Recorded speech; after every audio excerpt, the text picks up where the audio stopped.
je suis pas content. Il y a l'armée américaine qui veut aller dans l'espace. Ouais, ils veulent aller dans l'espace. Ils ont développé un budget spécialement pour ça. Ils ont nommé toute une équipe de mecs qui veut les envoyer jouer à Star Wars. Non, mais qu'est-ce que c'est que ces conneries? Je veux dire, avant de vous occuper de ce qui se passe là-haut, vous pouvez pas vous occuper de ce qui se passe en bas. Non, je vous parle pas de vous occuper de la famille ou d'en avoir quelque chose à foutre de la planète. Je veux dire, juste votre propre pays déjà. Non, parce que quand on vit dans un pays où 7% des Américains pensent que le lait chocolaté provient des vaches marrons, tu as deux options. Soit tu te dis, ouais, mais bon, ça fait que 7%, soit tu te dis, ouais, mais 7%, ça fait quand même 24 millions de personnes. Un tiers de la France. D'ailleurs, en parlant de la France, là aussi, ouais, il faudrait songer sérieusement au grand remplacement. Ouais, non, non, mais je parle chez En Marche, là. Petite question, puisque j'aime, voilà. Euh, Vous leur filez quoi à bouffer? Non, sans déconner, vos députés, là, vos candidats à la con, là, c'est dans les graines. C'est dans les graines que vous leur avez donné, parce que toute l'équipe de bras cassés qui sont passés, là, et tous ceux que vous avez présentés, moi, je pensais que Anissa Kedler, là, ouais, celle de l'autre fois, là, c'était le summum. Non, mais non, il y a pire. Vous en vouliez tellement des députés, vous avez levé ça en batterie. Ça nique le cerveau. Il n'y en a plus un qui fonctionne. Certains détails de la campagne restent un peu flous. Comment est-ce que ça se passe en termes de financement de cette campagne? Je pense qu'on fait un emprunt, ouais. Tu penses qu'ils font un emprunt? Ouais, t'es sûr que je sais pas. C'est peut-être des braquages, j'en sais rien. J'ai pas étudié la question. Oh la vache, elle ne sait même pas comment est financée l'escroquerie. Ouais, c'est comme pour toutes les... Ouais, Les modalités ouais. restent encore à définir. Mais c'est encore à Exactement. définir, ouais. Ouais, c'est encore à définir, parce que c'est ce qu'il lui a dit de dire, parce qu'elle était paumée l'autre. Oh. Alors, ce qui a prévalu à ma candidature et qui fait que je me suis engagée pour le mouvement La République En Marche, c'est le fait de défendre le projet avec la nation proposé par le président de la République Emmanuel Macron. Ah bon? Moi je pensais que t'étais là pour jouer au golf. Ah bah oh le niveau. Alors, j'axerai sur 3 axes. Les grandes lignes de mon programme, premièrement, concernent l'éducation. Je pense qu'il faut absolument mettre l'accent sur les mobilités. Les mobilités, voilà, ça c'est du En Marche, ça ne veut rien dire, putain. Qu'elles soient géographiques, spatiales. La mobilité spatiale, d'accord. Tu veux aller dans l'espace, c'est ça en fait le projet, t'es comme les Américains là, c'est vrai que les gens ont des difficultés pour se rendre sur Uranus, on peut s'y intéresser. Il y avait que Jacques Cheminade sur le créneau, c'est vrai que maintenant c'est la Jacques Cheminade En Marche, quoi. Voilà, parce que nous avons beaucoup de périurbains. De l'espace, par contre, c'est la ceinture à côté de Tatooine, ils ont des problèmes de contrebande. Je sais pas ce qu'elle raconte, c'est chaud. Et cela engorge notamment les autoroutes, etc. Donc il faut vraiment mettre l'accent sur la mobilité. Ouf, non mais c'est comme des phares en fait, ça empoigne. Je me propose en fait de co-construire mes propositions de loi avec mes citoyens, avec mes concitoyens. Et donc ça, c'était Émilie Guérin. Elle a été élue, par exemple. Mais c'était pas la pire. Ah non, non, non, non, il y a encore pire que ça. La polémique de cette campagne dans votre circonscription, cette condamnation pour faux et usage de faux et usurpation d'identité, c'était en 2011, Oumria Berrada. Une bonne fois pour toutes, quelle est votre version? Alors, moi, ma version, elle est simple et je vais le redire comme je l'avais dit à plusieurs reprises. Moi, cette condamnation, je n'étais pas au courant de celle-ci.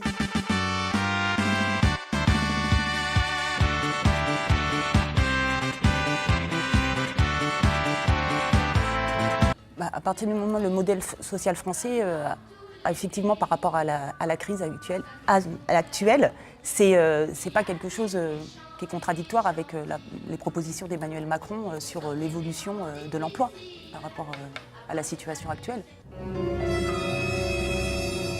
Effectivement, le problème de Michelin, c'est une situation qu'il faut faire attention pour ne pas la généraliser sur le territoire. Notamment, il y a d'autres industries, comme l'entreprise Klein ou n'importe, que j'ai rencontrées, et qui disent qu'effectivement, il y a besoin d'un soutien de l'État. Et le programme que je soutiens, que je n'adonne pas, le programme d'Emmanuel Macron, prévoit ça sur le CICE, c'est-à-dire au lieu de transmettre de l'argent à la fin de l'année pour aider les entreprises, en baissant directement les charges sociales et patronales, et aussi par rapport à un territoire. Putain, non mais je te jure, on ne comprend pas ce que tu dis là. c'est malaise 8 sur 10 sur l'échelle Anissa Keller, donc il faut faire quelque chose. Hein. Il n'y a que 40% des retraités, des moins aisés ne seront pas impliqués par cette hausse de CSG. L'idée, c'est vraiment d'être dans un rassemblement au-delà des frontières. Bah, ils peuvent chanter hein, au point où ils en sont. Je me suis déjà fait entendre par rapport à ça. J'ai contacté pour Peraridi les ministères, plusieurs ministères qui m'ont répondu. Vous avez déjà commencé ce travail? Oui, bien sûr. Lesquels? Bien Qui sûr. vous a répondu? Madame la ministre de la Santé, Madame Vous l'avez Brigitte écrit quand? Macron. Vous pouvez- Non, mais elle n'est pas ministre, Brigitte Macron. Ouh là là. Vous dites que vous voulez faire de la politique autrement, mais derrière la formule faire de la politique autrement, qu'est-ce que ça veut dire concrètement? Bah écoutez, moi, d'abord, je suis pas une femme ni un homme politique. Je suis juste issue de la société civile qui veut m'investir pour ma région, tout simplement. Donc moi, autrement, c'est être sur le terrain. D'ailleurs, comme je le suis moi ce soir, puisque je suis dans une manade magnifique, emblématique de Vauvert, et c'est être à l'écoute des gens. Comprendre les problèmes et pouvoir être pragmatique et tout de suite m'occuper des dossiers et faire remonter le mieux possible à Paris, tout simplement, voilà. Mais c'est dingue, cette incapacité à répondre à une question simple. Marie-Sara, s'il y avait une mesure, un aspect du programme d'Emmanuel Macron qui vous séduit particulièrement, lequel serait-il? Mais vous savez, c'est cet espoir donné aujourd'hui à tout le monde.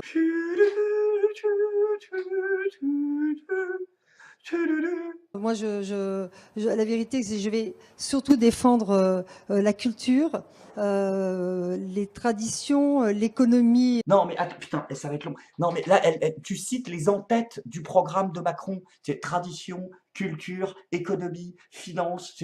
Tu vas pas dire ancien combattant, tu vas pas dire armes. Enfin, arrête, on te demande ce qu'il y a dedans, bordel de pompe à cul. Peut-être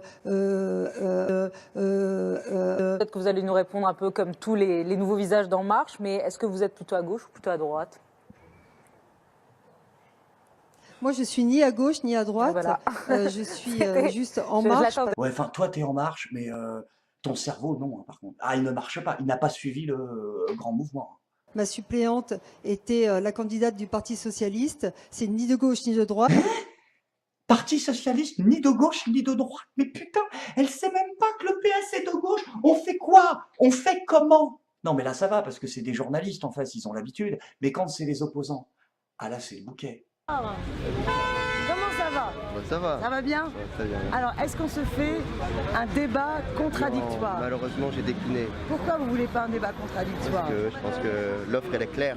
Voilà. Mais il faut que les citoyens ils puissent Les citoyens, ils savent, ils connaissent mon programme, ils connaissent celui d'Emmanuel Macron. Ils vous connaissent, mes priorités pour la circonscription. C'est gentil de vouloir me médiatiser, c'est adorable. Exactement. Ouais.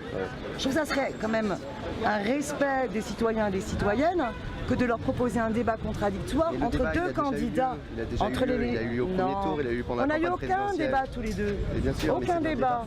C'est un débat national. Même moi, je ne vous connais pas en tant que personne de votre engagement. Pourtant, vous parlez bien de moi. Ça, je l'ai vu. Donc, avec le peu que je connais... Jean-Michel esquive. Ah, le mec n'a pas envie d'y aller. On dirait un espèce de collégien, là, un premier de la classe, tu sais, qui s'est fait filer rencard à 16h à la sortie du bahut en mode tarte ta gueule. Et l'autre, il est là, il a peur de passer la grille. Tu sais, non, j'irai pas. Putain, mais va te torcher le cul et arrête la politique, toi. Non, mais comment ils ont fait pour gagner? Tu l'équipe de bras cassés pareil. Je veux dire, il y a un truc vaudou. À mon avis, ils avaient des chamans, là, des sorciers, des médiums, là, pour lancer des... Hein? Comment ça, ils en avaient? Qu'est-ce que tu racontes comme connerie? Qu'est-ce que c'est que ça? 90 € la séance? Oui, bah, il y en a à Château d'Eau toutes les semaines de ça. Quoi? Non. Sans déconner. En fait, En Marche, c'est de la magie, quoi. Tu vois mes mains? Dans ton cul! Je suis pas content.